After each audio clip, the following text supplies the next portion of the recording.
नमस्कार। आज आपसे आपके चुनाव क्षेत्र की बात करने आया हूं कि आखिर वहां परिणाम रहने क्या वाला है, क्योंकि मुझे पता है कि आपके आकलन सबसे बेहतर होंगे। जो धरातल पर है उसे ही धरातल पता होगा।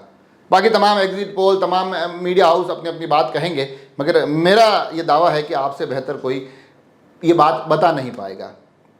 तो चलिए पता करते हैं, आखिर जानने की कोशिश करते हैं कि क्या किसके हिस्से आने वाला है। क्या होगा सीपी जोशी चित्तौड़गढ़ का, तो क्या होगा सीपी जोशी भीलवाड़ा का। बात चूरू की भी की जा सकती है, जहां राहुल कसवा बड़ी सुर्खियों में रहे हैं। तो बाड़मेर से तो बिल्कुल लगातार जिस प्रकार की खबरें आती है वो चुनावों की रोचकता बनाए रखती है, तो वहां के भी आप आकलन अनुमान अवश्य भेजें। जो नागौर की सीट है, हॉट सीट बनी हुई है, हॉट सीट बांसवाड़ा की सीट बनी हुई है, उसके भी परिणाम बताए जा सकते हैं। आकलन उदयपुर का जरूर लगे कि उदयपुर में किसके हिस्से क्या आ रहा है, क्योंकि दो अधिकारी अपनी अपनी नौकरियां छोड़कर चुनाव लड़ रहे थे। तो ऐसे में कौन इस फैसले के बाद खुश होगा कि हाँ भैया नौकरी छोड़ी तो क्या हुआ, सांसद तो बन गया, वो नाम कौन सा होगा ये भी बताइए। राजसमंद महिमा कुमारी मेवाड़ बनाम दामोदर गुर्जर, ये लड़ाई कैसी रहेगी, इसके भी तमाम आकलन, तमाम अनुमान भेजे जा सकते हैं। और ये चुनाव वैसे ही बड़ा ही एक लंबा चुनाव था, एक ऐसा चुनाव था जिसमें हालांकि धरातल पर लोगों में इतना उत्साह चुनाव को लेकर देखा नहीं गया, मगर कई अलग अलग मुद्दे मुखर रहे। तो कौन सा मुद्दा प्रभावी रहा यह भी आप बता सकते हैं।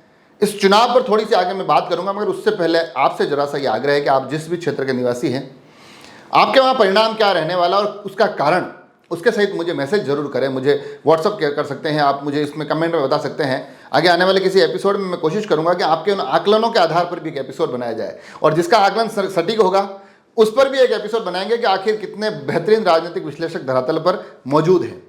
तो जो चुनाव का विश्लेषण है, चुनाव एक 7 चरण का चुनाव था राजस्थान में। हालांकि शुरुआती 2 चरणों में चुनाव हो गए थे। 19 अप्रैल से चुनाव के पहले चरण के साथ ही देश के सबसे बड़े चुनावों का आगाज हो गया। विश्व के सबसे बड़े लोकतंत्र में ये लोकतंत्र के पर्व की शुरुआत होती है 19 अप्रैल से। राजस्थान में 19 और 25 अप्रैल को चुनाव हो जाते हैं, मगर उसके बाद भी 5 चरण बाकी होते हैं और आखिरी चरण के मतदान आज हो रहे हैं। इस दौर में कई तरह की राजनीतिक उबाल बयानों के माध्यम से देखे गए, बातों के माध्यम से देखे गए। जहां एक तरफ राहुल गांधी अलग अलग मुद्दों के माध्यम से आक्रामक दिखाई दिए। उन्होंने कहा है कि नरेंद्र मोदी आरक्षण को खत्म कर देंगे। हालांकि नरेंद्र मोदी ये कहते दिखाई दिए कि मेरे होते हुए कोई आरक्षण खत्म नहीं कर सकता है, मगर उन्होंने भी प्रति उत्तर में कहीं ना कहीं मुस्लिम आरक्षण का एक मुद्दा, एक शगुफा जरूर छोड़ा। जिक्र यहाँ पर राहुल गांधी की तरफ से पूंजीपतियों का भी हुआ, जो व्यापारियों के मित्रता के माध्यम से प्रहार करते रहे हैं। तो जवाबी हमलों में नरेंद्र मोदी उनके ऊपर भ्रष्टाचार के आरोप लगाते दिखाई दिए कि किस प्रकार से कांग्रेस के भ्रष्टाचार की तमाम चर्चाएं पुराने दौर में चलती रही है। ये तमाम अलग अलग यहाँ आरोपों का दौर, जिसमें मंगलसूत्र भी दिखाई दिए। किसी ने कहा कि मंगलसूत्र बेच देंगे, तो पुनः प्रियंका गांधी ने कहा कि देखिए मेरी माँ ने अपना मंगलसूत्र इस देश के लिए खोया है। ये तमाम चीज़ें इन चुनावों में सुनाई दी। अब ये कौन सी बात कितनी प्रभावी होकर वोटर तक पहुँची है, ये जानने और समझने का दिन 4 जून है, कि जब पेटियाँ खुलेगी तो पता चलेगा। और राजस्थान इसलिए थोड़ा ज़्यादा उत्सुक है क्योंकि राजस्थान में पिछली 2 बार से 25 सीटें भाजपा के खाते में जा रही है, मगर इस बार कांग्रेस बड़ी मजबूती से उम्मीद कर रही है कि उनकी झोली खाली नहीं रहेगी। कुछ सीटों पर बड़ी कांटे की टक्कर मानी जा रही है, तो वहाँ पर फैसला किसी के भी पक्ष में जा सकता है। मगर भारतीय जनता पार्टी भी दबी जुबान में ये स्वीकार करती है कि इस बार सारी सीटें तो हम यहाँ नहीं जीत रहे हैं, कुछ सीटों का हमको यहाँ खामियाजा भुगतना पड़ेगा। अब यहाँ से ये सवाल उठता है कि क्या पूरी की पूरी ये जो स्थिति राजस्थान की दिखाई दे रही है, ऐसी स्थिति पूरे देश भर में भी नजर आती है क्या? जहाँ भारतीय जनता पार्टी की अधिकतम संख्या को छू चुकी थी, जिसमें कि चाहे फिर राजस्थान का जिक्र हो, हरियाणा का जिक्र हो, दिल्ली का जिक्र हो, मध्य प्रदेश, गुजरात, ऐसे कई प्रदेश थे जिसमें कि काफ़ी ज़्यादा सीटें भारतीय जनता पार्टी के हिस्से आई थी। तब क्या उसमें कुछ संख्या में कमी होगी, और कमी होगी तो फिर उसकी भरपाई कहाँ से होगी? क्योंकि इस बार नारा 400 पार का दिया गया था, बातें बहुत बड़े बहुमत की गई थी, परंतु साथ ही विपक्ष भी ये कहता है कि इस बार हमारा प्रदर्शन भी बड़ा ही बेहतर रहा है। ये तमाम चीज़ें, आकलन, अनुमान, अपने अपने दावे हैं।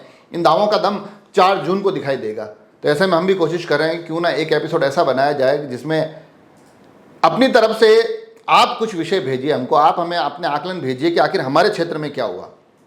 फिर आप चाहे परिणामों पर बात करिए कि हमारे यहाँ से ये जीत रहा है, इतने वोटों से जीत रहा है, इसलिए जीत रहा है, कारण भी बताइए।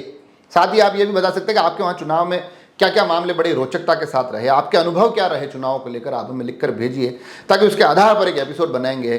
कोशिश करेंगे कि ये आपका चैनल है तो आपकी बात हो, आपने क्या महसूस किया उस पर एक एपिसोड बनाने की कोशिश करेंगे और फिर आगे आने वाले समय में जिसके आकलन सटीक होंगे उन नामों को भी मैं एक एपिसोड के माध्यम से सभी लोगों तक पहुंचाने की कोशिश करूंगा।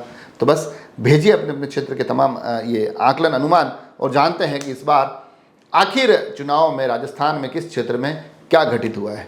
जुड़े रहे राजसमंद एक्सप्रेस से। धन्यवाद।